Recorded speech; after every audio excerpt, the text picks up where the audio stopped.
Hi everyone, this is John Sneisen from the Economic Truth Report here, and we have a special report today. It's number 5 special report. And today we're going to talk about something that I very true to my heart and very important in life, especially in these times. And it's anything from homesteading to, having your own garden and self-sufficiency we're going to talk about today. And we have a special guest from a very cold region, which is just west of me here in Saskatchewan, Manitoba. Saskatchewan, Manitoba. What am I saying? It's north of Saskatoon, in Saskatchewan, and we got Dean Sopher with us. And let me introduce you about what he's doing over there in Saskatchewan. And he's an expert in preparedness, homesteading, sustainability, high efficiency construction, passive solar technology, deep winter greenhousing, freeze-drying, and other food preservation, economics, and small sustainable food production. You could, of course, see Dean at Arkopia.ca. And they also have a best-selling smoothie that they have available, and it's very delicious. Actually, I tasted it, and I remember getting some early samples back in the day. Like this is probably like 6, 7 years ago, I think. We got started on this journey, and some very tasty freeze-dried smoothies that are really amazing. So, but you know what really amazes me is what you pulled off in cold Saskatchewan. And I remember it was very, very cold here, just recently, -52, and you're picking bananas. What are you talking about, Dean? What are you doing over there? Let's talk a little bit about your fantastic greenhouse and everything. You betcha. So yeah, we're pretty proud of ourselves. These are maybe the first bananas ever grown in Saskatchewan, if not among the first. But off of our 3-year-old banana plant that we got while I was building the greenhouse, now that finally fruited in June, 7 months later, we're picking bananas. So we got 145 bananas, a total of 40 pounds. That's a quarter pound per banana, which is the same as they do in the tropics. And surprisingly enough, once you build the infrastructure, like with my building knowledge, super insulation designed properly, bananas are super easy to grow. So a new favorite for Saskatchewan. Yeah. And -52 Celsius, guys. Like that's what it was when these bananas came into being. Like that's just really amazing for like actual sustainability. You see people, that live off of the land, homesteading and so on. But there's no way they're able to like grow the wide array of stuff that you are pulling up. I know that's a few others, but like you're one of the more outspoken out there and have everything on YouTube and so on. So if you could get a little bit into, how you got started on your journey, and especially I would love to hear, what's goes into your greenhouse, how you built it and everything after that. But let's talk a little bit about how you got to the point where you're at. Sure. Yeah. Well, I've been an entrepreneur for my whole life, and I've always had the same mentality. I didn't start out young as kind of a socialist with those principles. I always knew, free market capitalism and libertarian ideals and things, and a lot of pain, I would say, that you feel in life being an entrepreneur as a young person, and firsthand experience.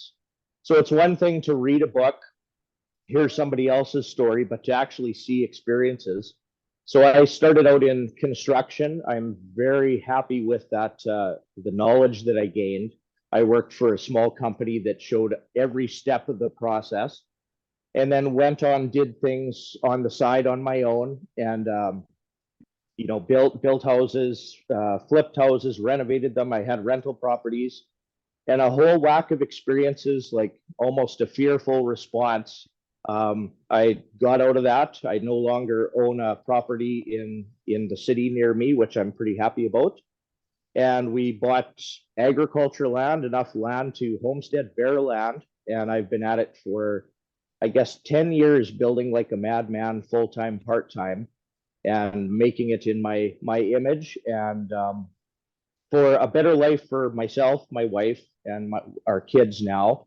So we are always going to have food. We're always going to have a good quality of food. And it's a multifaceted approach. Like, I'm not getting into farming a monoculture thing. I'm literally, in this portion of our business, taking the things that I need and trying to provide for ourselves. And then the excess I sell. So anything I invest into our homestead and farm, I'm not subject to the economy, anything like that. I could give two shits if this greenhouse produced $1 of value. The amount of food it produces for my family, the payoff's probably under 10 years. Plus, I have food availability, right? It's about sustainability, availability, Yeah. your health, Yeah. everything. Yeah. So, There's nothing like the government prints money, but you print food, which is a lot that's more right. important for survival. Yeah. Yeah. And for the economic portion of that, like there's where do I start? I have a concept of I work my butt off and I put really good infrastructure in place and try to have infrastructure with not a lot of ongoing costs, if that makes sense. So once you have a building, whether it's a barn, a high efficient house without very many bills, like maybe a net zero house you can build in Saskatchewan too, or a greenhouse like this, I invested my capital time, money, found the resources, built it, and then the ongoing costs for the amount that I produce is minimal. So in the high inflation, or I think hyperinflation is inevitable at this point. I have the infrastructure without ongoing costs, so I have production without huge bills. Lots of businesses you could get into, you're stuck in that system where you're subject to costs. Sure, your product might maybe goes up or whatever, but your costs go up equally as much, right? So this is my concept, and I think it's the right way to do things. Yeah. Yeah, it's truly amazing. So, like on your farm there, like what else than your greenhouse do you have? Like what else are you doing these days? Well, from bare land, I started with putting infrastructure, so well, um, so water source, and then we are grid tied. We do have gas and electric services still, but you start out with the centralized shop, and I worked my way out from there. So I actually built shop first, a small home that doesn't have a big property tax liability, that's high efficient, has a 100-year roof, so I don't have to be re-roofing. Heating cost is next to zero. I have a little wood stove in there, right?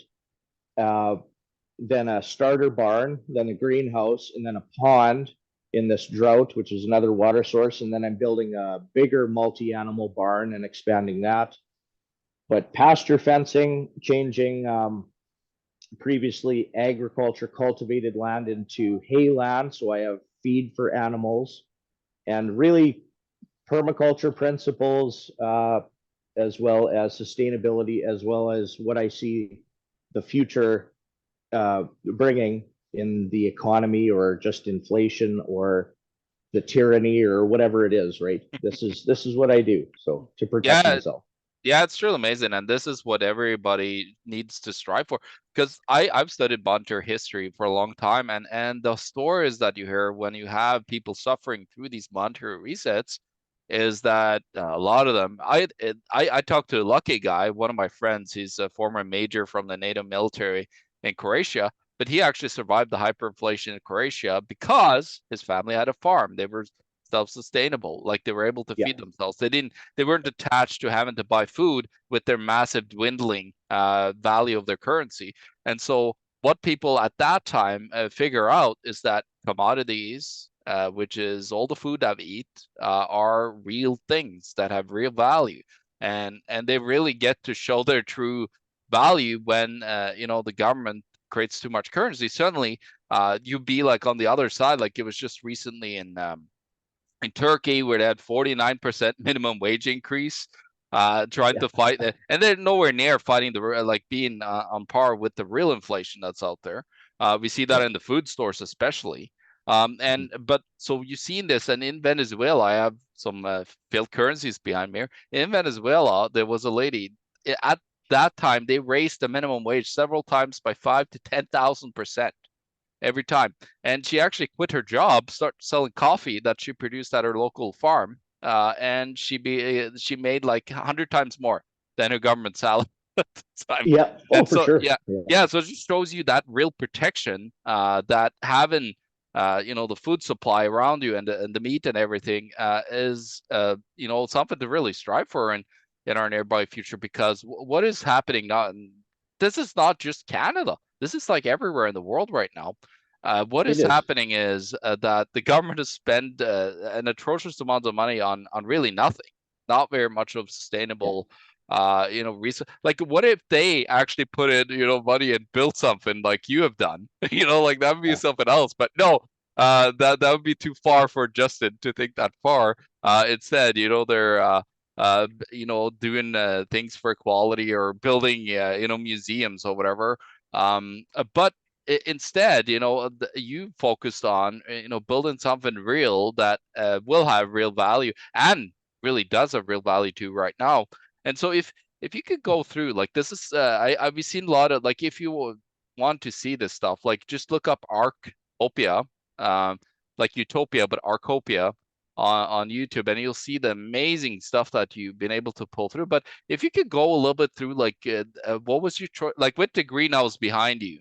What was your choice? Like, how were you able to, like, figure all this stuff out, and what have you built? Like, how did you build it, and what kind of material? Like, can you, like, tell us, like, let's from the idea to concept to like actual physical construction and completion, like, how was it all put together, kind of thing? If you could go a little bit through that.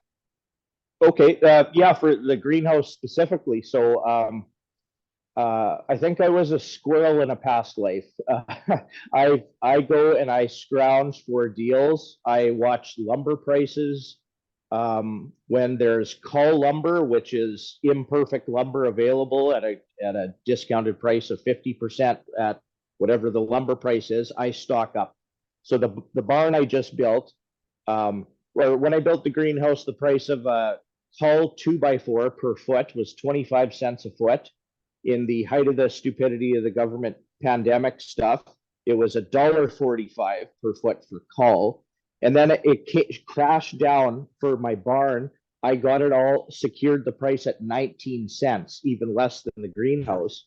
So I secured enough for a barn and another two barns. I just bought Nice. everything they had because it's like free at that point. But used tin, I bought price per pound. A guy was going to scrap it, or actually, it's brand new tin, a miss order off of the thing. I used hotel floor joist system for my roof. The insulation, if I had to buy retail the insulation that I put in the greenhouse, it would have been $65,000. Instead, I think maybe I've got 4 or 5 grand into insulation, stuff like that. So again, when nobody's made of money, I'm definitely not made of money. I have to do what I got to do, but I had the concept in my brain and of how to build it, and then all of a sudden I had, hey, I have all the material here. I guess I can start construction.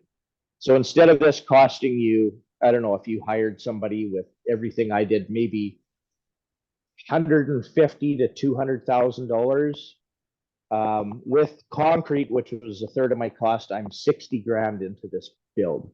So if I didn't put my concrete pad, which I wanted, 40,000, you can grow bananas for total operating cost annually for the little bit of natural gas carbon tax. It increased our bill $1,000 a year, so not a month, a year. And then Saskatchewan got rid of the carbon tax. We're probably $600, and a milder winter like this year, and I'm burning some wood, $500 a year. That's pretty good That's pretty darn for good, yeah. the 3,000 square foot greenhouse, right? And then labor is a pain in the butt. Government's a pain in the butt. So one freedom I found was through farming. So we are a farm. We have a lot of land. We have agriculture zoning, and in our district is no permits or nothing for agriculture buildings. So that allows me the freedom to do this. I couldn't imagine if you were in a city or had an acre, we're in a country Yeah. residential. I don't think they'd let you do this, or the amount of stuff, or maybe it'd be $20,000 in an engineer bill or some stupid thing, right? So, Oh, yeah, no, of course. and then tax liability on agriculture stuff is essentially zero. So I keep my tax liability down. I have a small house that we pay exorbitant property tax on, but if I was to build the big house I wanted, it would have been $9,000 a year property tax. I got quotes from the assessment association and Yeah. things. So little house, agriculture buildings. run lean, uh, good infrastructure, no ongoing costs, and get your production up, right?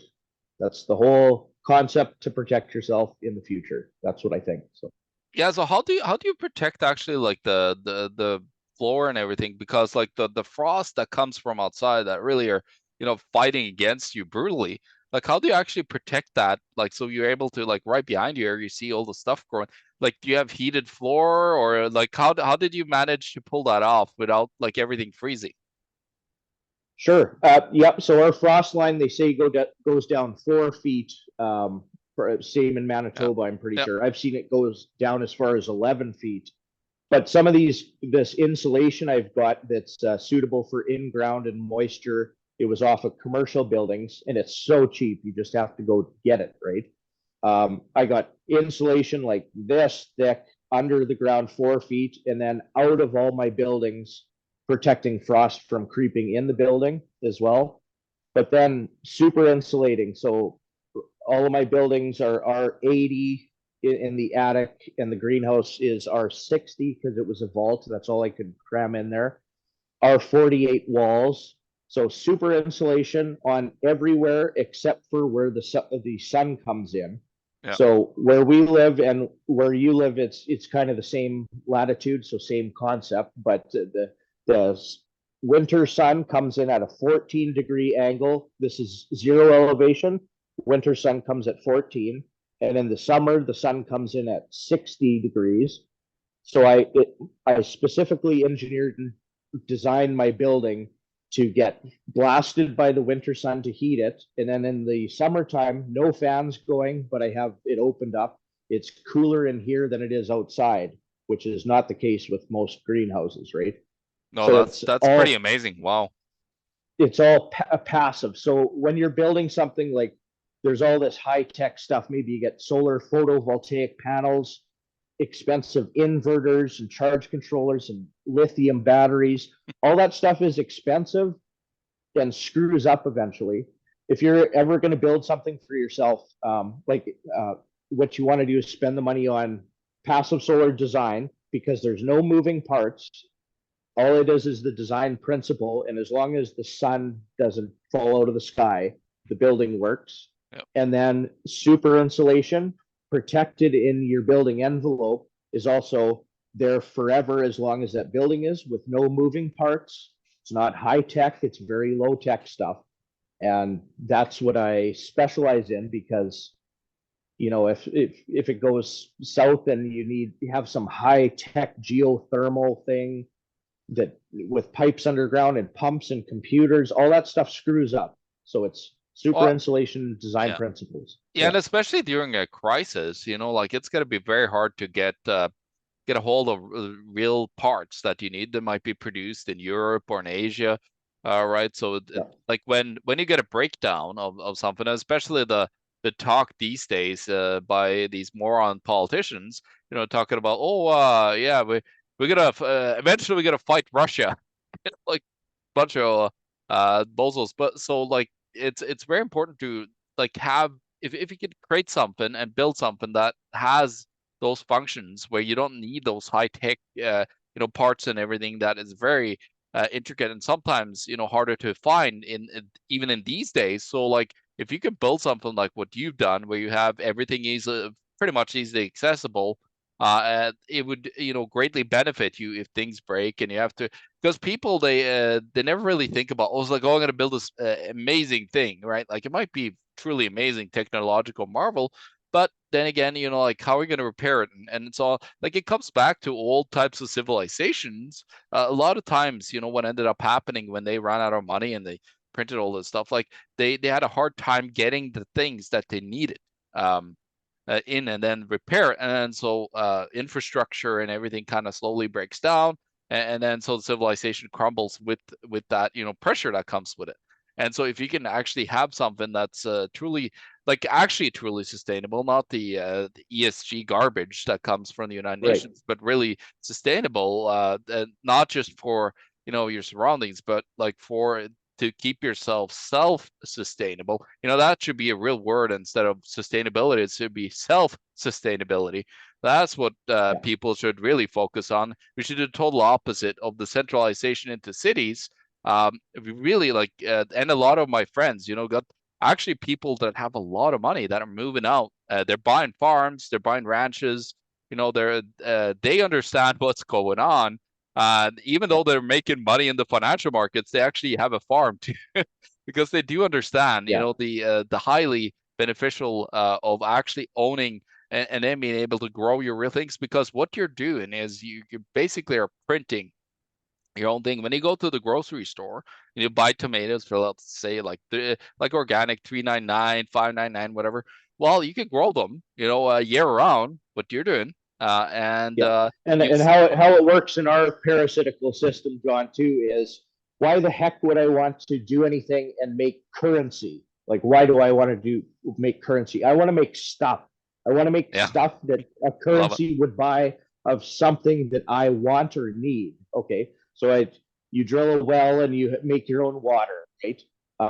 You make your own food or whatever, but this parasitical system, most people have a job, and then their job has a withholding tax on it, and then with after tax dollars, then they go to a restaurant, and then there's now sales tax on your restaurant. So with after tax dollars, if you factor it in all of the stuff, if you work it through your brain, why don't you just grow your own chickens or eggs? And it tastes so much better. It's better for you. It's better for the planet. It's better for nature's self-sustainability. It's better for everything. Yeah, another thing, like all the city people, our overlords or whatever, and that 15-minute city stuff that they come up with, and I'm looking at their map, and it's like, well, where's the production? Where's the chicken feed, and where's the greenhouse? It's like, no, just like death pods with a virtual reality headset, no production whatsoever. So that's a lot of people into preparedness and things. If they're storing freeze-dried food and things, that's all great. But I switched, and that's what I started with. I started storing a lot, and we still do, but then production on an annual basis. It's like the best way to explain it is whatever happens in the future, free market is like gravity. It's just a principle. So are you going to go hide in a bunker and consume until you run out of other people's products that you bought? Or do you want to do it on an ongoing basis and be successful? It doesn't matter what happens in the world. There's success, right? But you basically are just on the outside, just looking at, people are really struggling, but here you are being able to keep yourself, and then you're able to feed local communities or whatever there is with the excess of it. It's truly fantastic position to be in, because you don't have anything to worry about with your life, when you're in that position. Of course, there's natural disasters. Now, natural disasters, there's not much of it, where we live. We the rare tornado might come, but it's very rare that we actually have anything devastating happening. So it's pretty instead of when you have a greenhouse like that, it takes away that terrible cold that comes with living on the prairies in North America, right? So it's truly exciting. So can you tell us a little bit about what do you actually able to grow in your greenhouse? Can you give us a little bit of an insight? And let's talk about that, and let's talk about how you deal with, because when you're a greenhouse like that, how do you deal with do you have any insects in there and all stuff? But let's talk about first what you grow, and then we can go into more the intricate stuff. Sure, yeah. So actually, I'd say my wife is kind of the master gardener and things. I'm the master builder, but I'm learning, and you have to learn some of these things firsthand, right? So there's a few things. A larger building actually works better than a smaller building, and for a greenhouse, there's more airflow and things. But we've had to deal with things like humidity, different types of pests. So we've had fruit flies, aphids, white flies for some things. We've had to deal with high humidity in the wintertime. And all these problems are just for 5 months of the year when the greenhouse is closed up. For the other 7, that it's opened up all the time, or at least opened up during the day. There's no pest problems. Nature comes in and equalizes. But we've got beneficial bugs like nematodes. We've bought ladybugs. My kids collect ladybugs in the fall, and we release them in here. We had a few slugs we noticed in our main bed, so I brought in one of my chickens, and so our greenhouse chicken in here goes around and I saw it in the background. He was looking at us. Oh, did you? Yeah, looking for some bananas. Yeah. But for stuff that we've grown, so we do use that little bit of natural gas and electricity at night for the cold nights, especially if it's not a sunny day, if it's a blizzard or something the day before, or I'm burning wood. For some of the tropicals we're doing, I have to keep it 10 Celsius minimum for the tropical plants, or else they go dormant. If I was just to do root crops and cold, like spinaches and stuff that's a cold hardy variety where we live, I could just keep it above freezing, and I'd barely have a heating bill. But to do some of these tropicals, I'm okay with a little tiny bill or stoking the wood stove. But so eucalyptus, and my wife will use that in some medicines, tinctures, deodorants, and things. She makes a bunch of our medicines, all our toiletries, our toothpaste. She makes our soaps, and you find all these things work together. Like the animals we raise, we get the fat, and we make lard and tallow, and that goes in to make our deodorants and other things. And we cook with lard and tallow. Like we have banana leaves. We can cook meat in banana leaves in the middle of winter here. So we're harvesting banana leaves. We're eating bananas. We have other things that are just going to take some time, like literally years. But we have had a few oranges off of our 2 orange trees. They take a long time to ripen, but fast forward, half a decade, it's going to be a full-size tree, and we're going to get 300 oranges a year off of each tree. One thing that's done really good, we can't grow in Saskatchewan, Manitoba, is figs. They really like it in here. So we're eating. They kind of went dormant in this lowest light right now, but for 8 months of the year, we're eating figs almost daily. Oh, amazing. We can't grow those out here, and then I guess prior to even building this, like you said, you do a garden outside. You want to make sure you have good soil and grow your stuff. So root crops, we could survive on beets and potatoes and carrots, right? So we don't grow potatoes in here. We grow those outside and store them traditionally, how we, like the settlers do in Saskatchewan, right? And then an outside fruit orchard as well, the things that we can grow outside here. So that's usually a sour berry, so a sour cherry, raspberry, hascap, and then apple trees are fine to do here. We even have some pear varieties, a small kiwi outside that survives outside. Small kiwi, wow.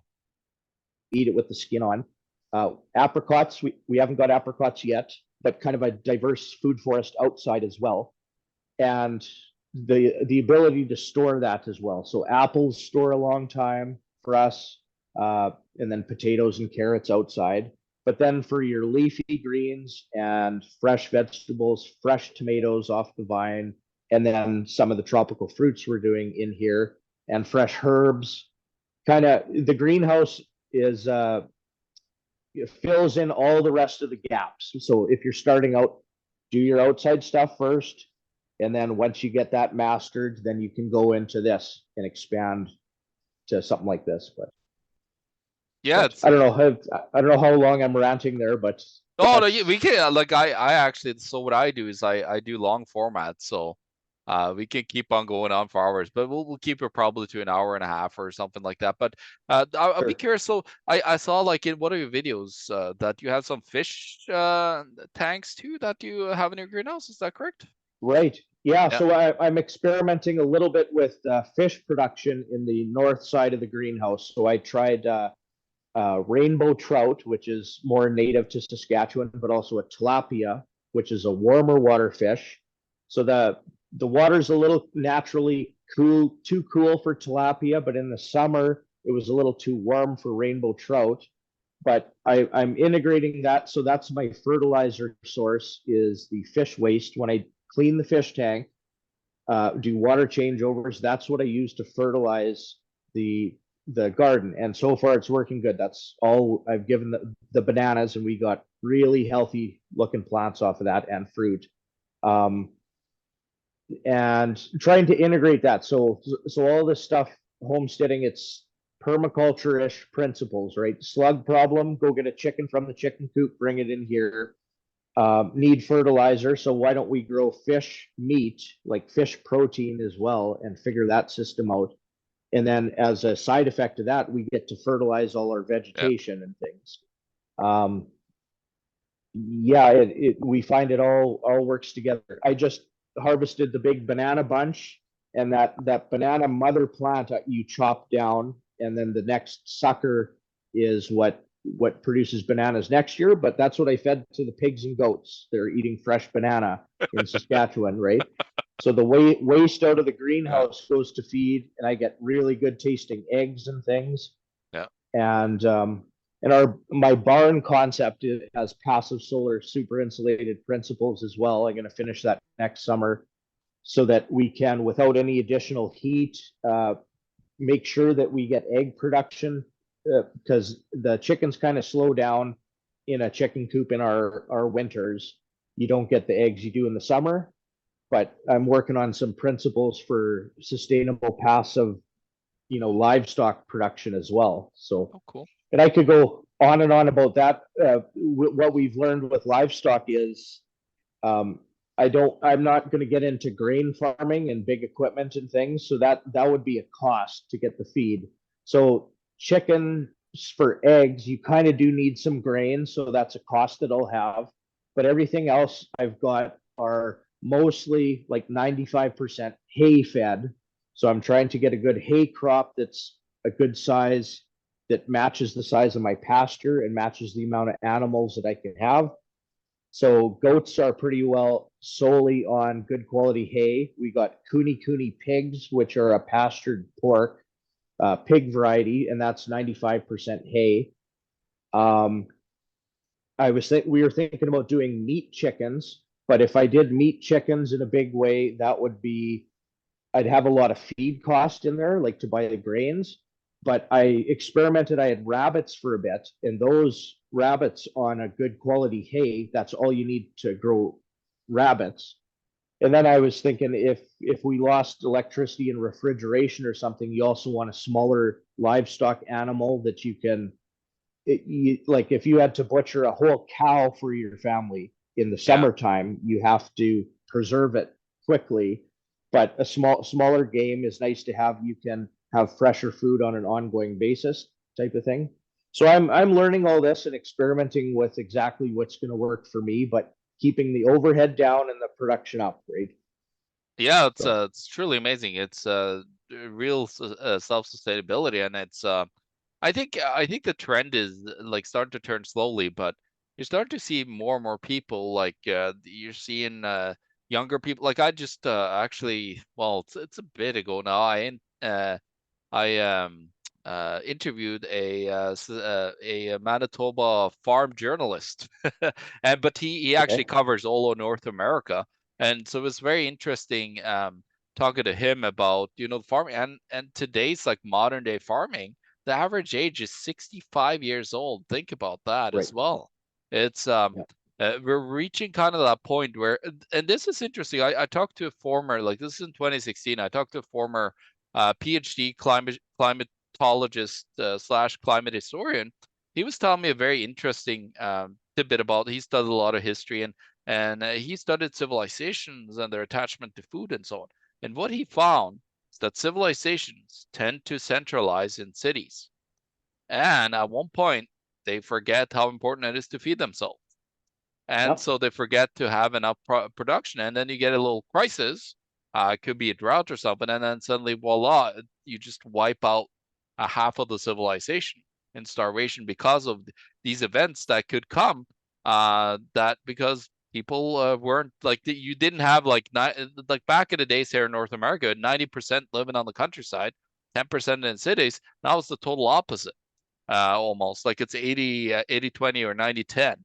And so Mhm. people forget at that point when they moved, and I think they got a little wake up call during the government lockdowns, is that people saw it's like, oh shoot, like the government created so much currency through all these welfare programs and so on, and so suddenly people were like, well, I maybe I should have my own garden. And so Yeah. people started. I don't know how many people I talked to that live in the cities that suddenly started to produce a little bit of their own. And if everybody could just produce a little bit for themselves, like think about the abundance, that you wouldn't have any issues with the supply of food, really, if people start producing. But what we've became so dependent on is that centralization of our food supply. This massive industrial, and you see it all over Saskatchewan and Manitoba and Alberta, as you see this massive industrial agricultural sector, and when one farmer like stops producing, well, it's another big one eating up and then taking over. Like, look at Bill Gates, for example, what he's done in all of down in the United States, in North Dakota and in Montana and other places. He's just buying up agricultural land. I think it's too wise. He understands that agriculture is the key for survival of any human being, because he buys a whole bunch of it. But I think he also wants to then push the garbage to the population with the synthetic biology. I saw Yeah. let me tell you a quick story. I saw these guys in England producing from human stem cells meat. Oh, Yeah, nice. yeah, that's Wow. great. Are That's they, are massive they, cannibalism.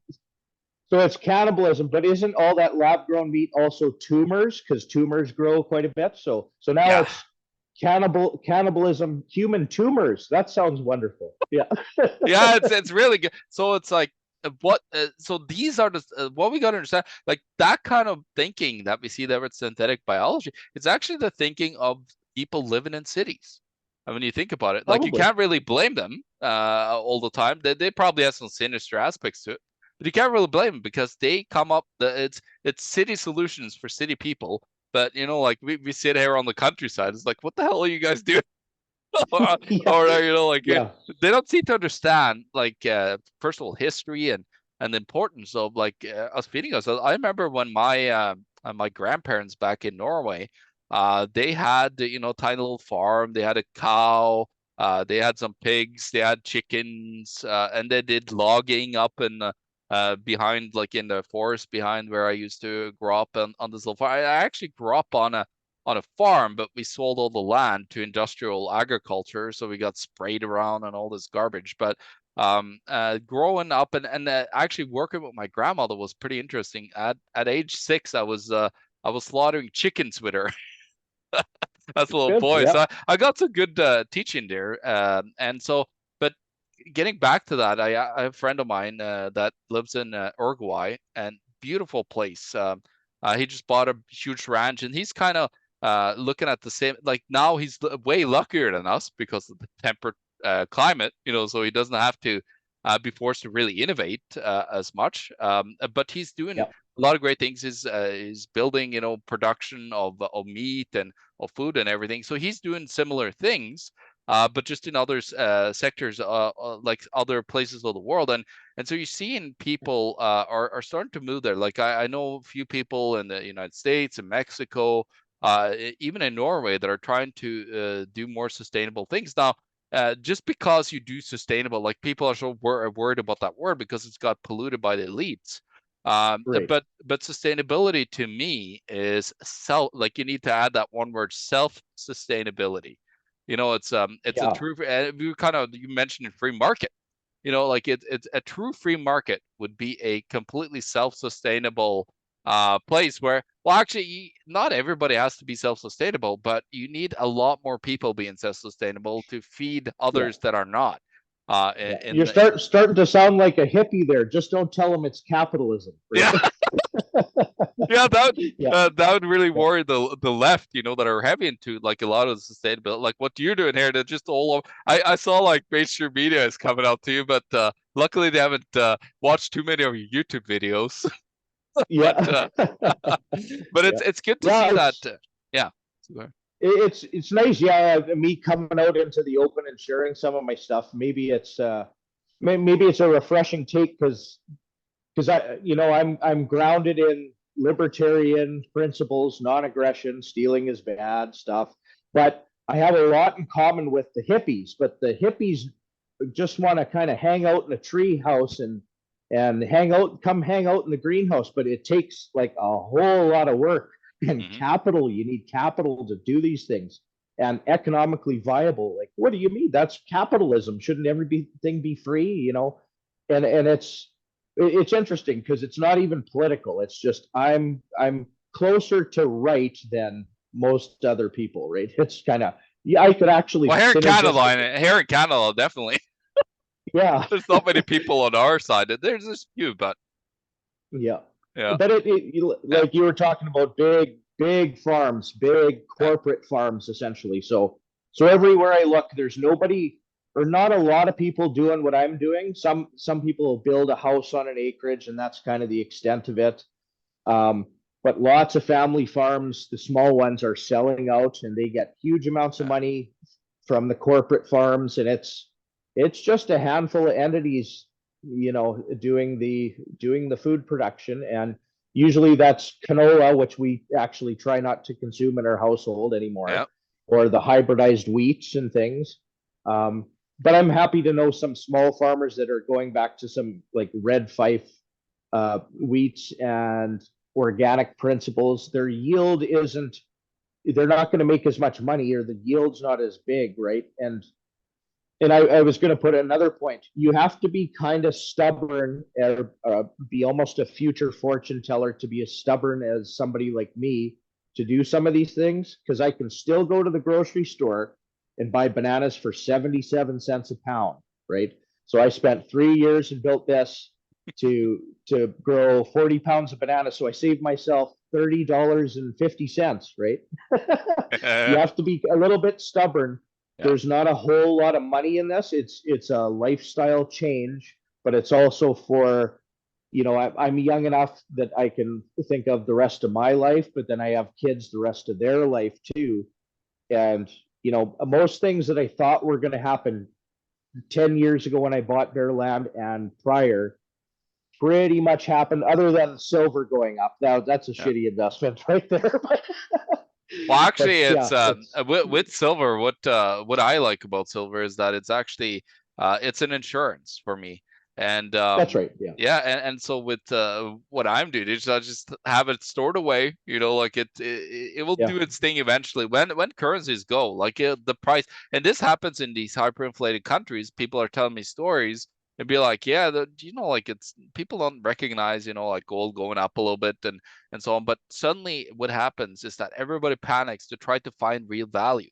So Right. they try to exchange their currencies for real things. So they come first of all after trying to buy food. So food prices skyrocket because all the supply, it's like supply and demand, but now the supply of currency comes and chases it. So the price just goes through the roof because there's so much currency chasing it. And then second, people are be like, well, all my life savings are going to shit. So they're trying to find something to store it in, and that's when they go to gold and silver.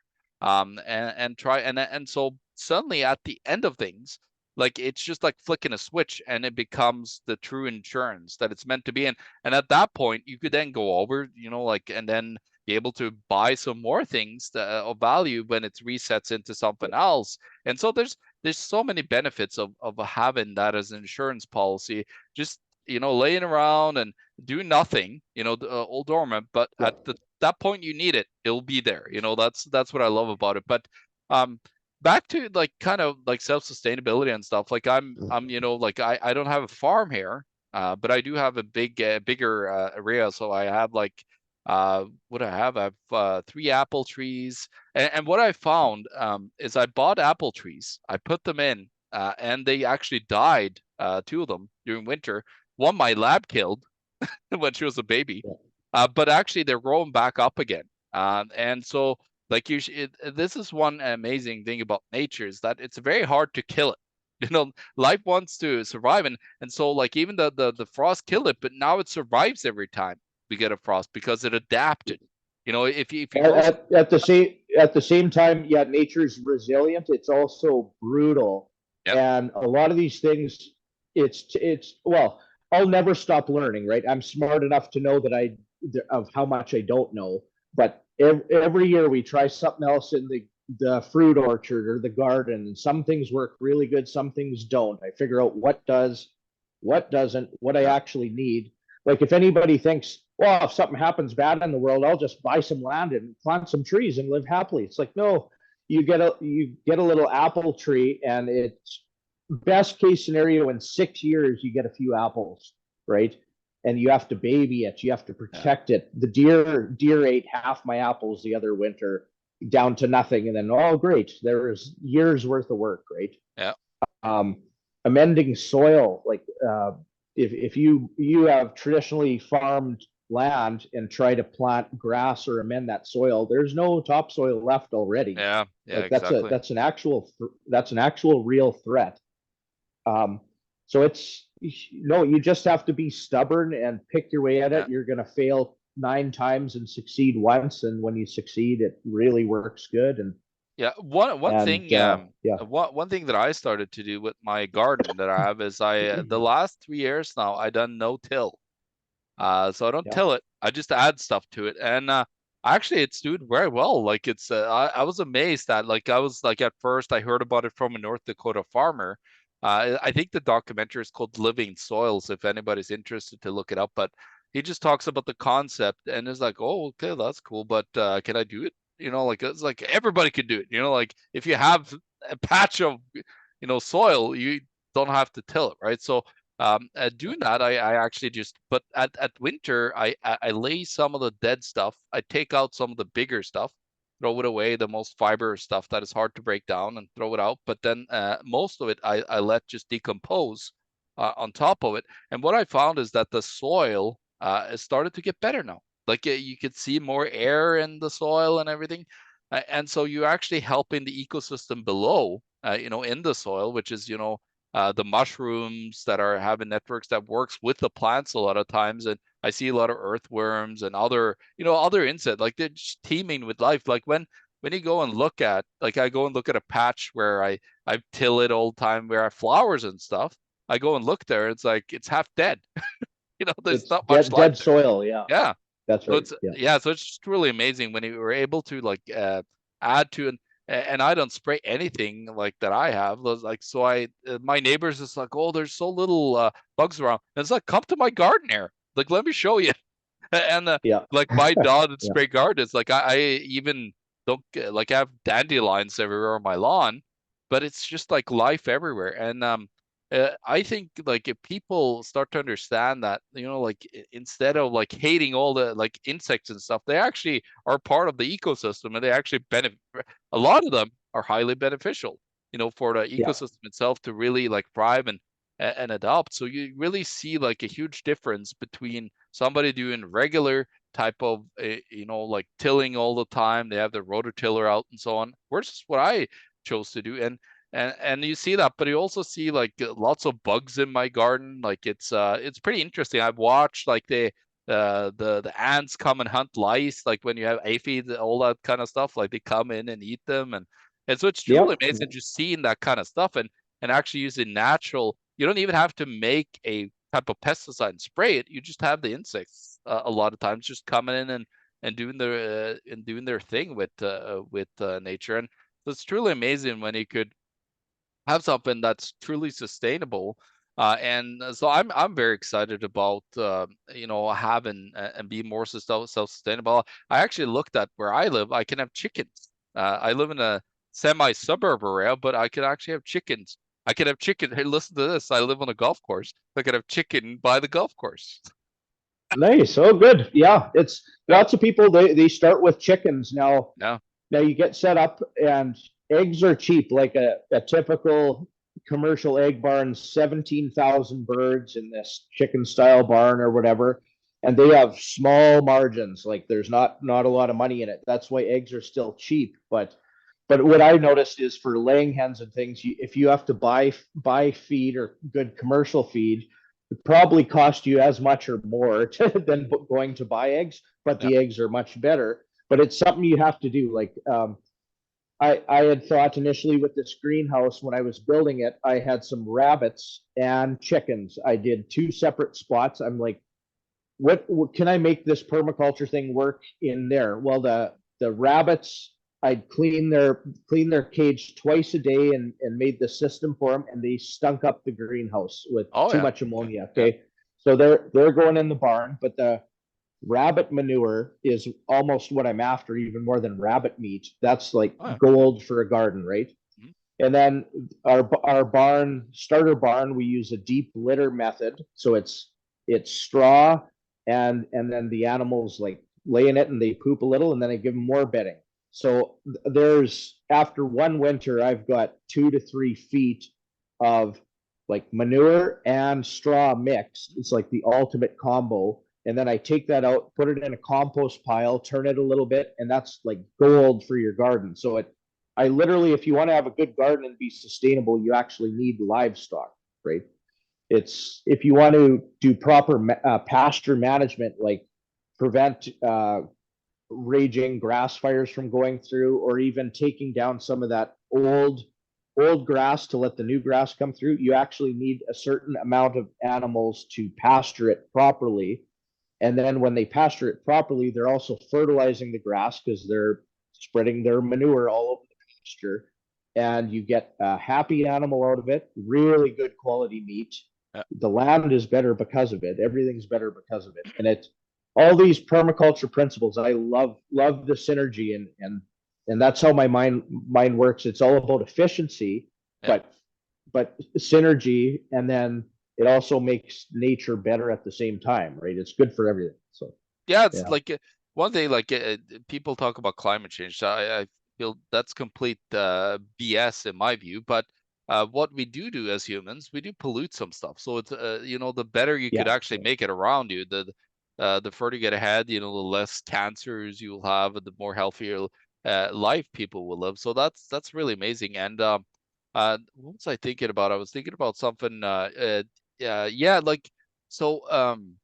In Saskatchewan right now, you were saying that actually, like, so agricultural land is beneficial because I guess, well, Saskatchewan is kind of the breadbasket of Canada because that's where the majority of production is happening. There's production in other places, but mostly in Saskatchewan and a little bit in Manitoba and more in Alberta. But Saskatchewan is really like the biggest breadbasket of all of Canada, and so.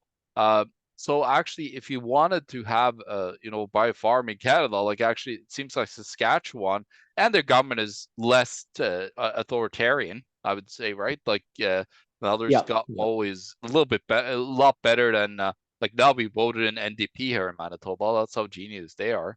yeah, And so I think like if you were to look for something in Canada, there's the coal, but then there's the benefit of very low taxes right now in Saskatchewan versus Manitoba. Of course, Alberta is probably pretty decent as well.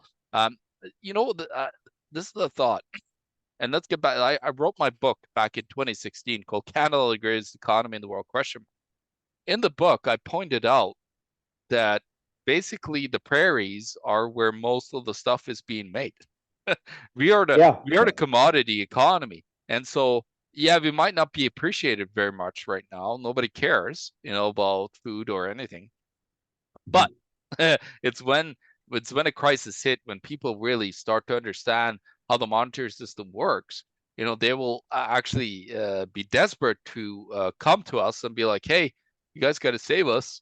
Gotta feed us. We can't feed Toronto or Vancouver here. We got Yeah, some issues." So I think like the future probably of going back to more farming type of society, I think it's coming. And do we think that, for example, like here, I was thinking that probably some of the prairie, like the south western parts of Manitoba and surrounding Winnipeg, might just withdraw parts of it together with Saskatchewan and Alberta from Canada. Do you see that as like how is people in Saskatchewan looking at like what's happening around? in politics? Like, is there like a lot of the talks that you have in Alberta, like around, maybe moving away from Canada, like as the big union it is? Have you heard about that? Yeah, well, I have heard about that. I don't know how big that movement is. Any smaller government, is better, obviously. So if Canada was chopped up and each province and territory became its own country instead, or you get rid of the parasite of the Corporation of Canada and just Yeah. states law, Saskatchewan's a place to be, and Alberta and Manitoba to a point too. So that would be nice. Saskatchewan's a very good place to be. Land prices for one, that we have a Yeah. lot of land, a lot of prairie land, and decent prices. So it allowed me to do things like that. And then just the hardiness of the people here, like it's tough to be kind of left wing and on that side of politics when you live in a harsher environment, and there's a lot more self-sustainability and people with kind of that mindset here. So that typically means that you're not going to vote too far left, Yeah, you're right? not gonna be like the government needs to And take care of me when, oh, I could I'm take care right, care of myself. yeah. Yeah. Like if you're on Vancouver Island, that's like the Canadian paradise or something. That's where the lazy people flock to. That's where government flourishes. That's where left politics. So as much as if I could go to a nice tropical place, uh, me with my northern cold weather mentality, where you actually have to do these things or you're going to die. You have to have a shelter, or -50 is going to kill you, and you can't grow a garden for 7-8 months of the year outside here. We have to do these things ahead of time or we're dead. So I have that mentality that gives me a certain political viewpoint, and I think that naturally does, for other people too. But yeah, if there wasn't a whole bunch of government like the left coast of United States and the left coast of Canada, and you send somebody like me there, it's, I don't know, not to Yeah. talk highly of myself, but my mentality. You go to My buddy was just in Cuba and was telling me all about Cuba. Cuba's having some issues, but they still praise Fidel's Yeah. brother now that's running it, I guess. Yeah. There's not a grocery store with any food in it, and then the tourism thing is failing because they literally can't get any food there. It has taken this long with Cuba and their setup, but you go there, it's a tropical island. There's no banana trees, there's no orange trees, there's Yeah. nobody doing anything. Everybody's hanging out in the street. Like if I was to move there, it would just be like boom, lush, because you don't have nature to deal with. Uh, but yeah, anyways, I chose Saskatchewan. It's you have to be hardy if you're going to survive here. Anything happens bad in the world, winter is a good equalizer. A lot of people Yeah. will leave. The weak people that maybe you don't even want here, they'll go to BC and be happy with doing whatever they do there. They'll be But happy until the currency comes crashing down. Yeah. yeah, yeah, it's in their best interest until it Yeah. really isn't, and they're Yeah, gonna. And exactly. just like what were you talking about? Silver we put away for when the currency crashes, which it's inevitably going to do. How long? Who knows? What's going to happen? You put it away, and that's your insurance policy, like you said. But like what we're I'm losing my train of thought. But most things in politics or the economy or them printing money or people voting for free stuff instead of freedom and stuff, they're in order for them to learn, just like silver, we're going to have to hit the brick wall full speed. It's like the COVID stuff. That was enough to wake up some people, like, oh man, I'm in the city here. If I don't get, they're coercing me, I have to do this so that I can buy food, so that I can travel, right? That was a little eye opener. That was almost brick wall at Yeah. kind of a light speed, a little taster for people. And then that's enough to switch them. But for silver being valued properly, for politics, for the economy, for people to vote differently, and the silly Yeah. democracy that we have, brick wall, full speed, and that's what you have to prepare yourself for, Yeah. literally. because we're going to hit it full speed I, ahead. There's no stopping it. So no, that's what people's like. They're trying to argue with you that it's like, wow, like that sounds like far-fetched. Like we're living in such a good society. It's like look at that. Let's look at Argentina.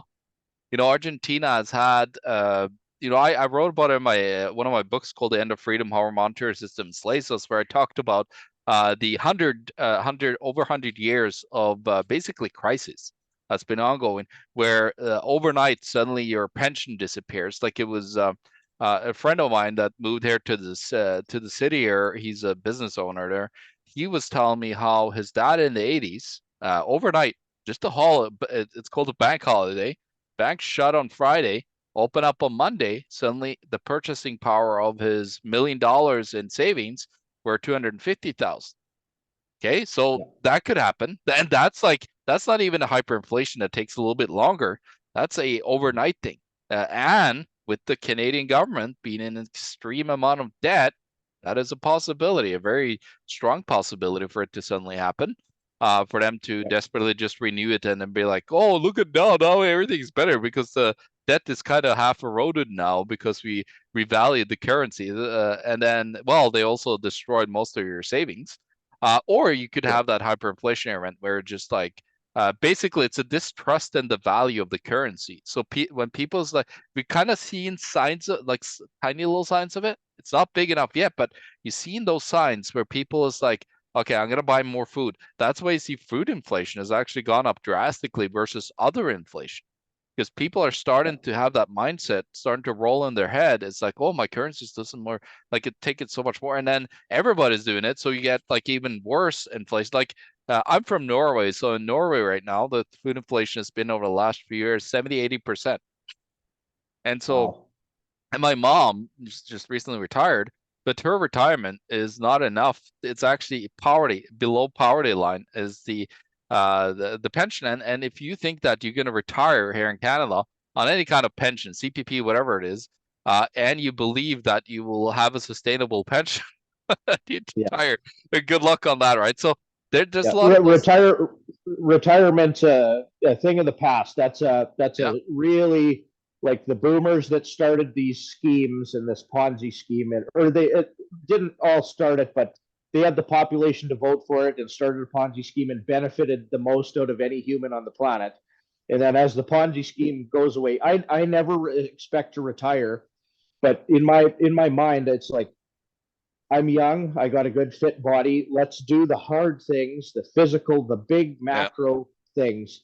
And I'm kind of looking forward to instead of being a rough carpenter putting big things together, I can go and do some fine tuning. And the greenhouse, this is a lifelong thing I'm doing. Yeah. Like over the next 10 years, the amount I'm going to learn and set up, and then when I'm really old, also our screwed up system, I could family situations as well. So I have little kids. Instead of, oh, you're done high school now, so out of the house you go. Good luck. Yeah. Yeah. Yeah, that's I another got another massive. Yeah, sorry, go ahead. I try to you try to keep them close, like other cultures, like in India. There's no old folks homes in India, right? India with all their population, it's you have multi-generational people living in close Yeah. proximity, and grandma can do something she likes, like picking weeds in the garden. She probably wants to do anyways, and then the younger generation or the middle-aged man or whatever does the big physical things, and the little kid can help pick chicken eggs, and it all works, Are trying you to create talking a about child sustainable. labor? Well, I'm just joking. I'm just yeah, joking. you're trying to include your kids and teach Yeah, them, exactly. like um we're going to a homeschooling conference because our little kids are coming up on school, and we're going to be homeschooling as well. So they're going to learn from my wife and I. And the system I set up, I get to spend a lot of time with them as well because I work and do everything out here. So the kids are there as well. So I get to teach them.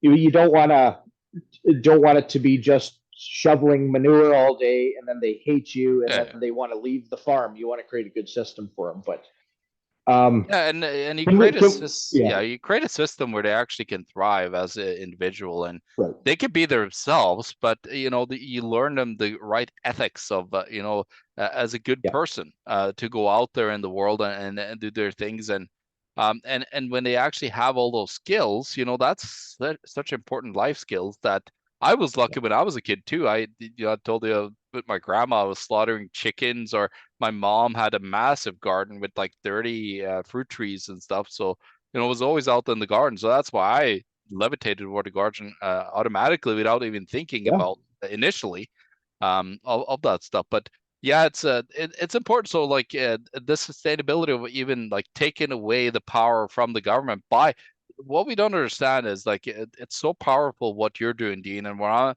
I'm trying to excuse me, slowly do here. And a lot of other people are doing great examples like what you're doing, where they're actually taking away the power from the government by becoming self-sustainable because the government needs you to be dependent on them to be powerful. And yeah, when you actually take that away, when you don't let the government actually control you, and be a part of your life, it's first of all, it's pretty great. It's very nice when you don't yeah, have anybody that's either with a gun to your head, just stealing your money through taxation or other things. Now we still have to pay that stuff, but being far away from it, in Norway, let me give you an example how bad it was. If you did what you did in Norway, you would be caught pretty quickly, even if it's remote. So in Norway, this is how bad and totalitarian Norway has become. And Norway is kind of like on the further edge, like they're turning towards a real collapse because Norway is oil country like Canada and Argentina and Venezuela.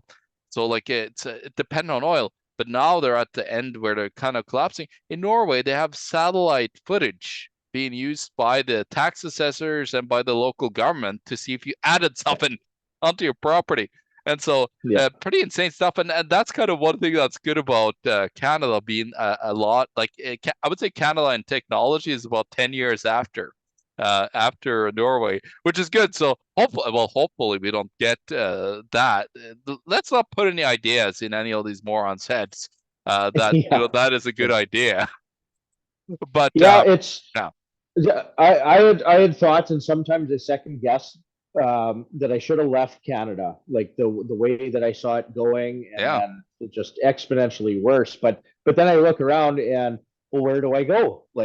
Um, where does a guy go now? It's a global this is a global debt based fiat Ponzi Yeah. scheme, and the nice thing, Saskatchewan, if you want to survive -50 Celsius, you got to be hardy. There's sparseness of people, which is great.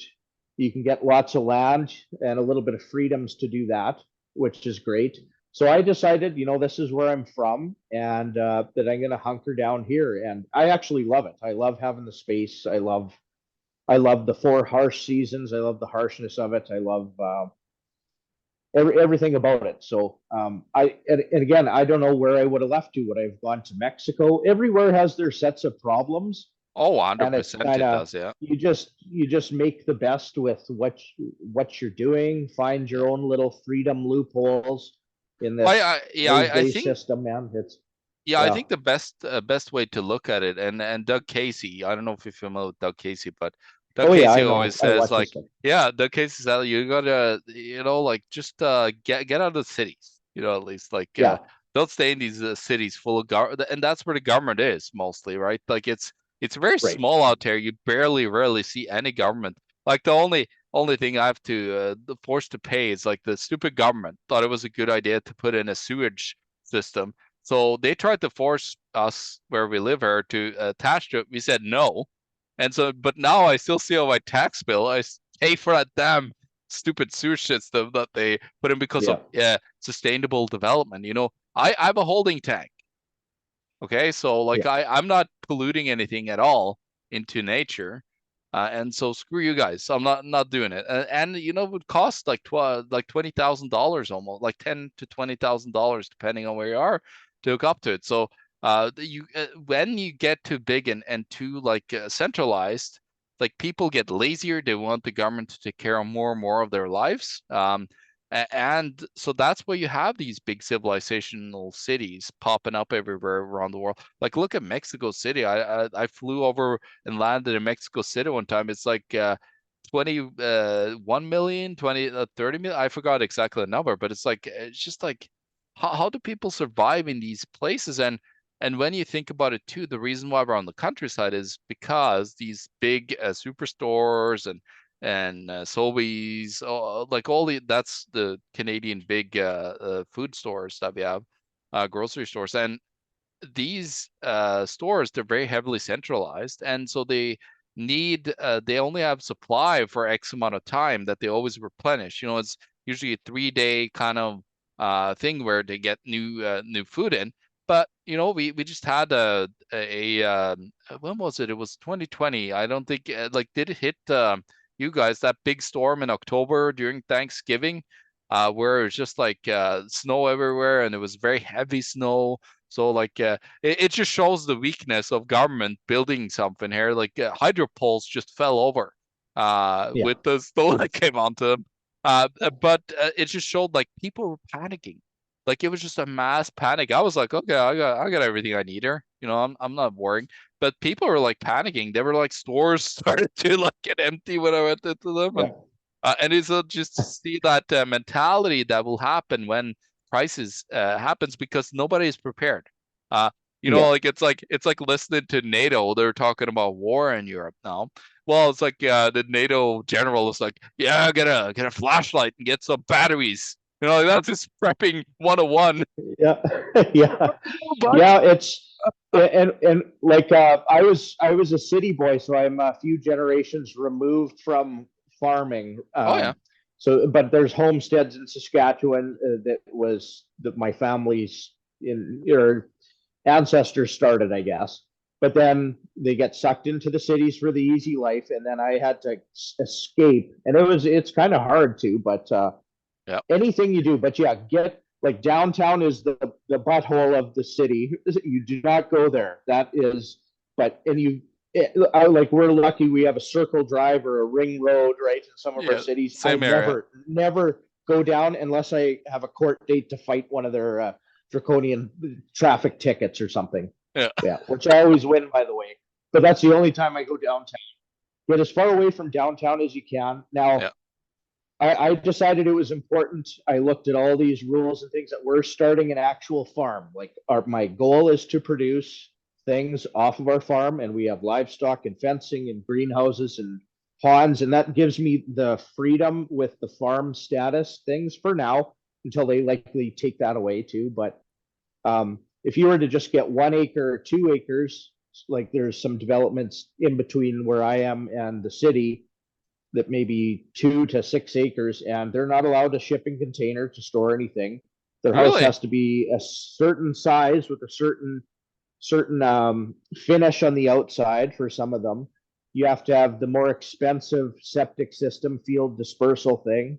You're not allowed to drill a well. So all those people, they get 6 acres and think they want to like water their grass in a drought. Their water bill for city water is like $1,000 a month in the summer, and Yeah, I'm just pumping out of my well and my pond or collecting rainwater and doing multiple different things.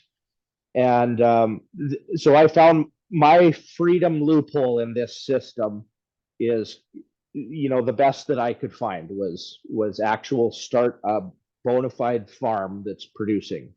yeah. So not just an acreage, but you go the next step.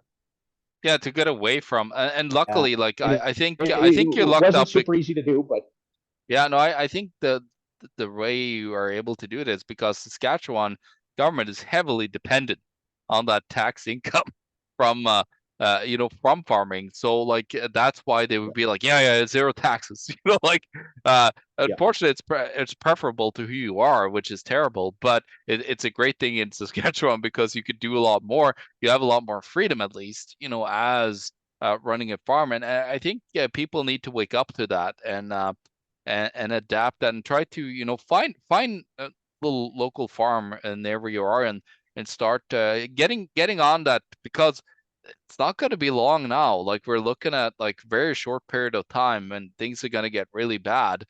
And you kind of see it like kind of feel it. People are indebted up to their teeth, and they can't afford anything anymore. So like, but here, like one thing that's I don't like about Canada is nobody talks about money here. So you don't really know, like, but you can feel it. That people are like, not everybody, but like some people are in distress. Not the government workers, by the way. Here, Oh like in no, Manitoba, it's there's two like, two ways yeah, two ways to succeed in Canada: government job or leave. Those are the yeah. two ways to succeed in Canada. Well, or have a That's self-sustainable farm in Saskatchewan. that's right. Yeah, yeah, that's right. But Yeah. yeah, Yeah, no, yeah, so it's it's nuts, man. so like what's your Yeah. thoughts on like the future of where you are? Like what do you see what the government like do you have any thoughts or plans like what the government could do? Or we looked at all this stuff, but it's like when you look at it, it's mostly situated towards the cities, right? So when you think about it, it's like all these people in the cities, they just think that everybody live in the city. When it comes to ruling, about, oh, we gotta ban all cars. It's like nobody's Yeah, thinking about the people living on the countryside. So yeah, it seems like they're just totally oblivious almost like to certain things. And then you see like certain parts of the population. This is kind of worrying me.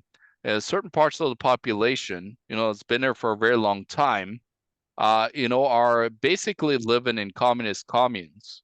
And you know who I'm talking about. I just don't want to mention it here, because of the, terrible things that, I might think about. But actually, it comes from, I talk to people that live on at those places, and they're yeah. telling me it's like we have no self-sustainability anymore. We lost all our hunting and gathering that we have. It's all gone mostly. Nobody has a garden, at these places. And then you go to the store, it's full of the worst processed food that you could ever have. And then they're wondering, it's like, oh, why is a certain part of the population having to have blood transfusions, or have mass amounts of obesity and stuff, and are always sick? Like, oh, I wonder why. It's because the government gave a whole bunch of money for free. And so I think a certain part of the population there either will go the total opposite way of starting a war if the government takes away the money when it collapses, or it would actually go back to its true roots, which hopefully some people are trying to do there, where they could, actually one, this is interesting. We're working with a place up in Saskatchewan, no, not Saskatchewan, close to the Saskatchewan border, up in Porcupine Mountain. I don't know if you're familiar with that on the Manitoba side, but Yep, there's a yeah, a little place bit. there. Yeah, they're actually building not exactly a passive solar greenhouse, but they're building a greenhouse up there, Yeah, to take care of their food supply, which I never have seen at one of these places. So hopefully, I'm hoping that they could take care of themselves, which everybody should, and get away from those shackles that the government has put on them, because it's very sad to see a lot of these places. I actually work there a lot through my regular daytime job that I have, and so I see a lot of misery, among them. But I do talk to people that just want to get away from that.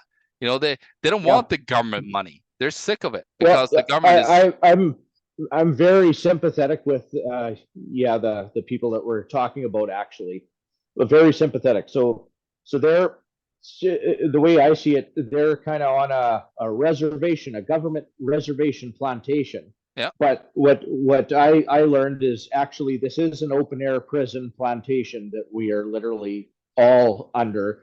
They're just kind of at a different point. And yeah, yeah, the government and the system, it literally destroyed their culture. Like they're a very high IQ people. Like yeah, if they migrated over from Russia or Mongolia area, yeah. A where lot they of, have a yeah, northern mindset. yeah. They have a high IQ, but generations of the system actually destroyed them. Like the Government. system The doesn't damn work. government does every, like when you look at It things, does. Dean, it's like government.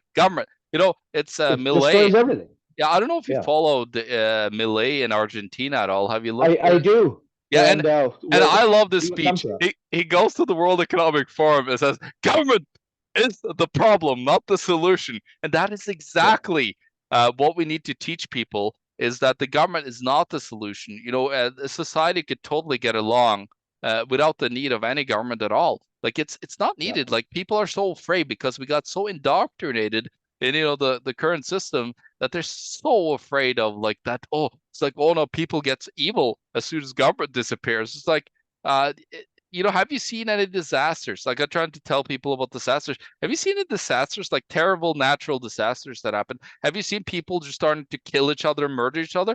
Very Right. little of it actually. It's the total opposite. People get together and like work as a community finally, and I know. understand. Yeah. I just did a sit down podcast with my buddy Canadian Prepper with that huge YouTube thing, and Oh yeah, yeah, yeah. oh He's man, in Saskatchewan too, right? yeah, he's right by me, so Yeah. it's. But oh man, there's so much to unpack. We could talk for 5 hours, but okay, the preppers call it without rule of law or the Mad Max scenario, and I explained to Nate like without rule of law. Okay, what does that mean? Well, it's without rule of man-made law and Yeah. policy, corporate policy. We're essentially under like government's rules, Yeah. but natural law never goes away. I don't need another man on a piece of paper to write some policy. I can't tint my windows or some shit. I know do not steal, and then Yeah. I can do whatever I want as long as it doesn't harm anybody else. Right. So there's Exactly. like two rules. Yeah. And without rule of law means anarchy, which also means peace. It would be like me doing a parasite cleanse. Yeah. My frequency would rise. I'd have a weight off of my shoulder, and it would be beautiful. Like it would Yeah. be absolute beautiful without rule of law or it's not a Hollywood Mad Max go kill everybody. No, it's actually makes a much better world. Now Yeah, because I'm you not a actually, total yeah. anarchist, right? We should have a basic court system and basic small government to protect from like foreign threats.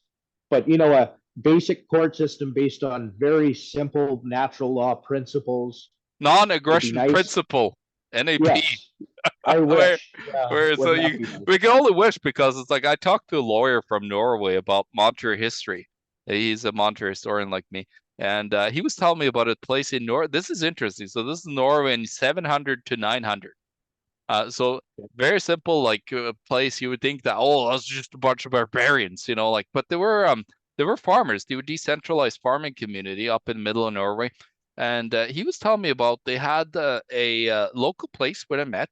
It wasn't even it didn't even need to be government, but it was a kind of a law place. It was called the like basically a place of law, like a law court, they called it, and they actually met there to have disputes settled and so on, just in a voluntary manner between people. And they didn't even have like they had a bunch of people around that were there with them, but they had some very important rules. And one of them is that if anybody started to become tyrannical and trying to steal or confiscate others' properties, there was two options.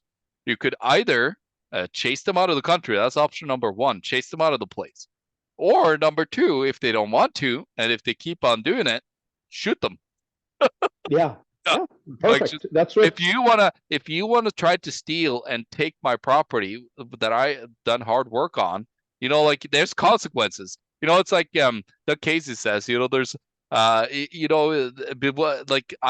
just live your life, but we be willing to take the consequences for your action, right? Like Yeah, it's not that like everybody thinks that that there's no laws existing. No, it's like people will always have laws in between each other. There's always agreements that we don't just go and kill each other. Like we're human beings are still cooperative in the grand scheme. We wouldn't be at the place where we're at. In society, all these technologies that we've figured out, like building a greenhouse like that, it sounds low tech, but it's quite high tech, from where we came from. If it wasn't for cooperation and sharing of ideas, we wouldn't be at those places being able to have video conversation, first of all, that we're right. having right now in between, two rural places. And so it's truly amazing, where cooperation takes us, but then understand that we could live in harmony with each other without having to the government has come in and inserted themselves and saying that, oh, we can't trust anybody. We can only trust the government, to make sure that everybody stays in place.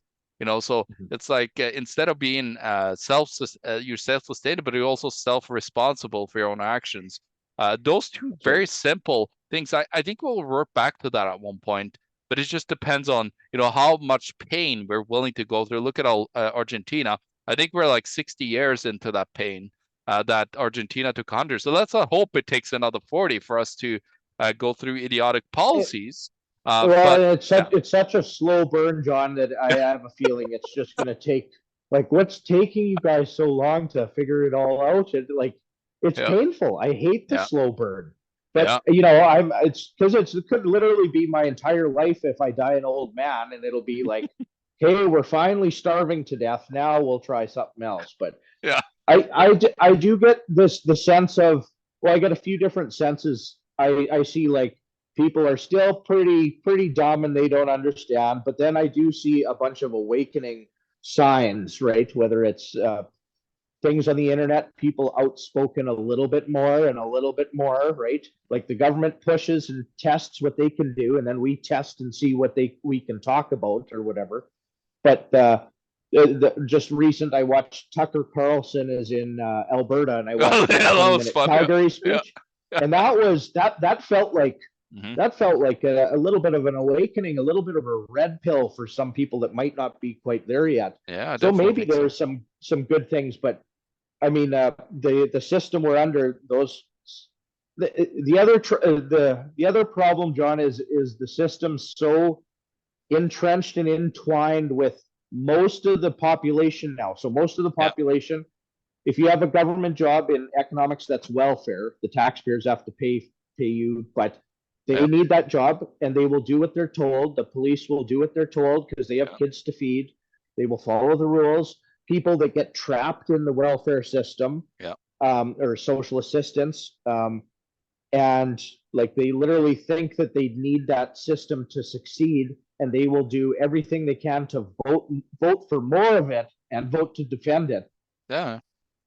I think it's going to be a slow and painful burn, but I tried to do my own mentality shift. So to my core, I know what's right and I know what's wrong. It doesn't matter what piece of paper comes. I know stealing is bad. I teach that to my 2-year-olds, and of course, government comes up when we talk about stealing, right? So they're going to know, Yeah. That's and awesome. Yeah. and and yeah, but I do that, and people that I interact with now, I talk pretty freely and openly to a point, and basic basic things.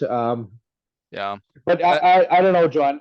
no. I do the best I can, but you look after yourself first, Yep. and then you can, spread the good word if it Yeah, after no. that, or work No, your way out. exactly. I think I started a political party in 2016 for the provincial election called the Manitoba Party. They're trying to, I didn't know go. you did that. Okay, No, no, yeah, yeah. Well, so I'm a Norwegian citizen. I'm not even a Canadian citizen. So I'm a Norwegian okay. citizen. I cannot vote in Canada. This is what I never would vote, but I can never vote, but I could sit on the board and set the policies of the party. You That can't sounds do right. that, huh? Yeah. Yeah, but anyway, Yeah. so I think the big mistake that we did is we listened to these stupid political advisors that they have. And so, Yeah. oh, no, you gotta water it down a bit. It's like I think everybody should learn from what Milei did in Argentina. Completely outspoken, not afraid to tell the truth to people how terrible government and socialism is, and not trying to water it down. And then suddenly, a massive portion of the population just votes for you because, like, oh shit, this is a great idea. Like, Well, yeah, that's not to get too. Uh, oh no, I'll say it. Okay, so society and government is built up of a bunch of pyramids, right? And there's lots of people that think that they can climb the corporate ladder. Well, governments are just corporations too. So if I oh get a yeah, I change my gender to this and I say I'm this heritage, I can work my way up to get power. It's like, no. I have some, it's called Sigma male qualities. I did some deep diving into what actually I am, but I don't like operating in these pyramids, right? yeah, So somebody like Malay, what you do is you come out from the outside yeah, and you just take out the pyramid from the top, right? There's no mm, climbing. yeah, It's like they're playing some sort of weird, strange game that makes no sense and everything's in their favor. You don't play that game at all. yeah, You go play your own game, and then you do your own thing, and maybe possible like in Malay there, you literally take out the top of the pyramid and then everything below is fixed. All like Yeah, falls it's a apart. Yeah. possibility.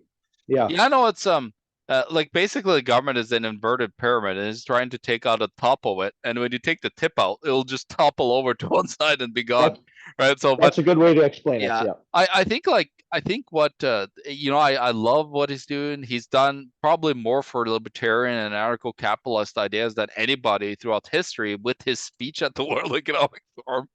Uh, The best. Yeah. but again, the political route, we'll see how far he gets. I'm of course worried about that. They're gonna sabotage him left, right, and center. Now he's down. I think he went from like 16 or 20 agencies. Now he's down to 6 or 8. I think he's down.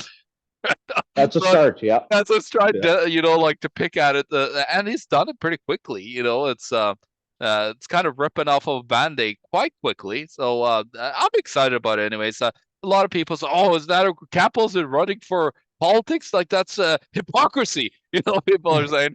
But again, like you Yeah. gotta like he's putting these ideas into young people. Like the people that voted for him, actually in Argentina, Yeah. was young people. The 20, 30-year-olds. They were the ones that really voted for him because they are desperate, and we've kind of seen that here now too, where all these young people, they don't see a future.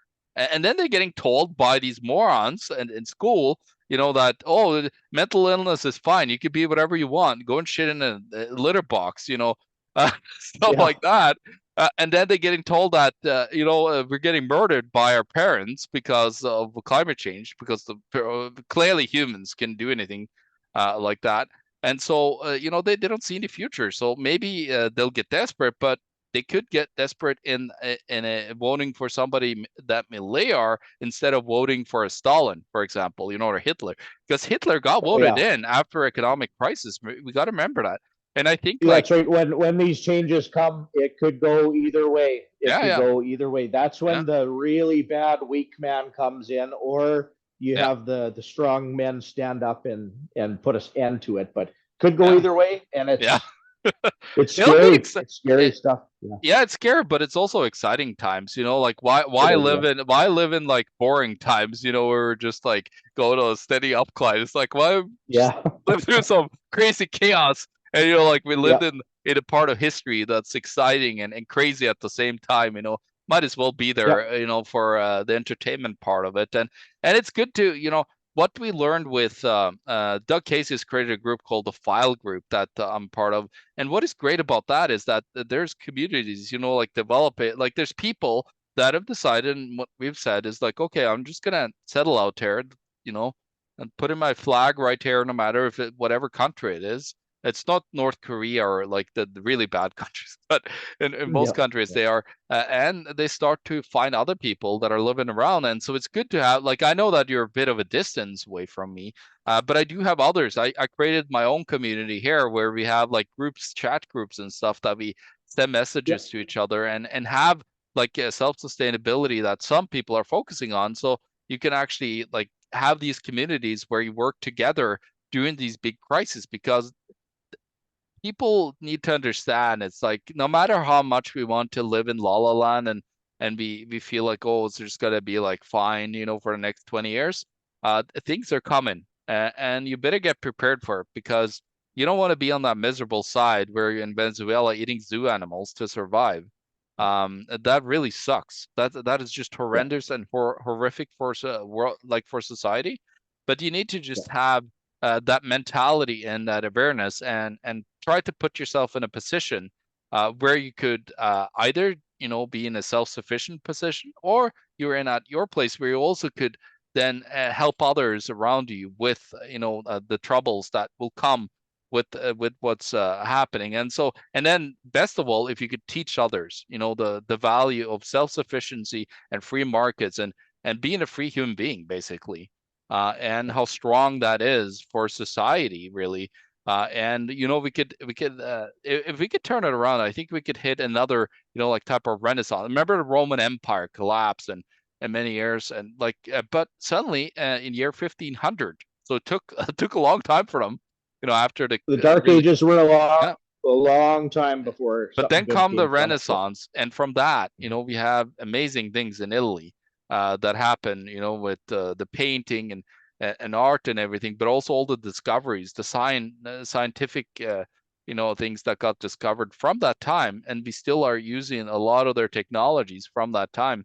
And so I think like if we could get rid of the government portion of it and get back to a the kind of renaissance where people are free to do what they want in life.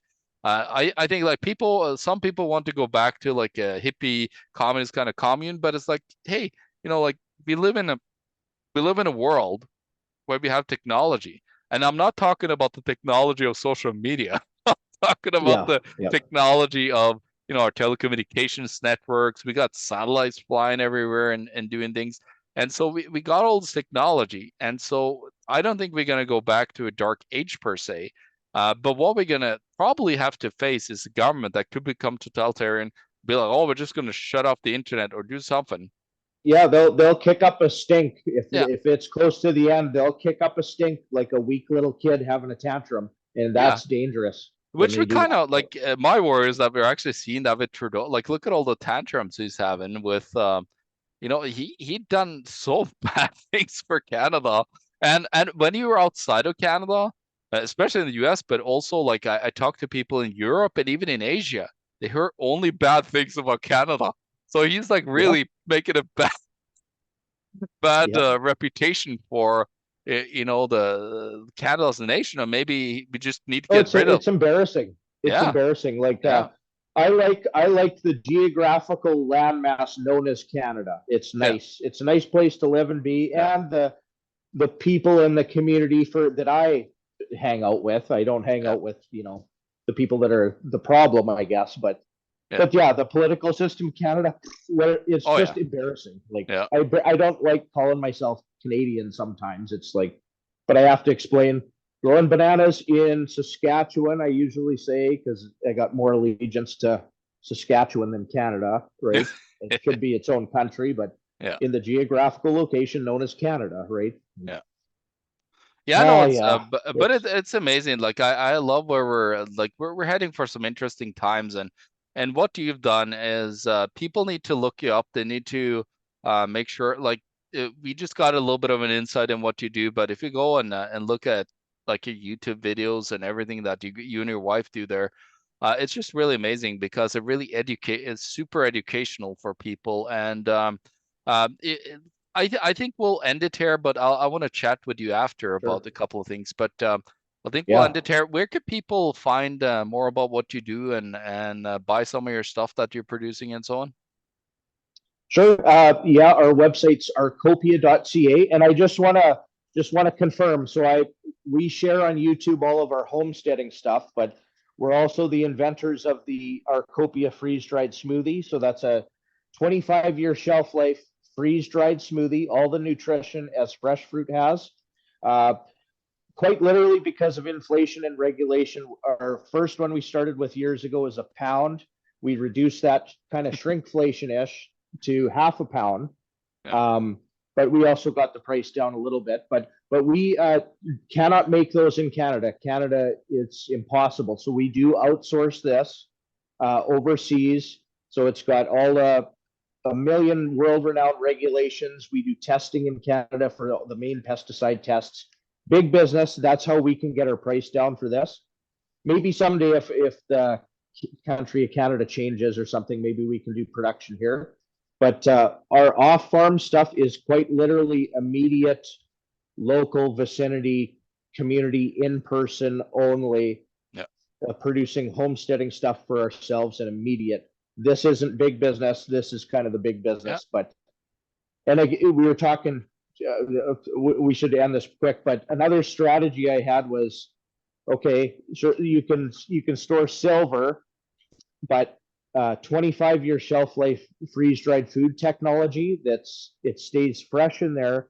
yeah, Something we can't feasibly grow in Canada. That's like a $5 bill. That is what I retail these for essentially. So this for as a business, I wanted to store something that's necessary to sustain life. yeah, If anything, if the hyperinflation comes, I have whatever inventory I have, but I'm also helping people eat healthy and to store that as well. But Yeah. Well, you really, yeah. Arkopia.ca. Yeah, you really, Go ahead. yeah, Arkopia.ca, and you really need to have that before you have the silver, by the way. For That's right. most people, yeah, Yeah. it's very You important need to a have the food. farmer. Yeah. You need food 3 times a day, every day, right? And some of Yeah, these other exactly. things you need once in a while. But Yeah. Well, it was a pleasure having you on, Dean. I look forward to probably. I really like. I hope to get out there sometime and actually visit you in yeah, person and see the beautiful place that you built for yourself there. So maybe sometime this year or next year, I'd love to. If I'm in and around some places there, I'd love to come and visit you and see how you and your wife are doing on a beautiful utopia that you guys have created for yourself. So looking forward to that, and probably have you on in the future as well, talking about some more crazy things going on. So you have a great one, yeah, Dean, and we'll that was talk a good soon. chat, John. Open invitation anytime, and thanks for having me.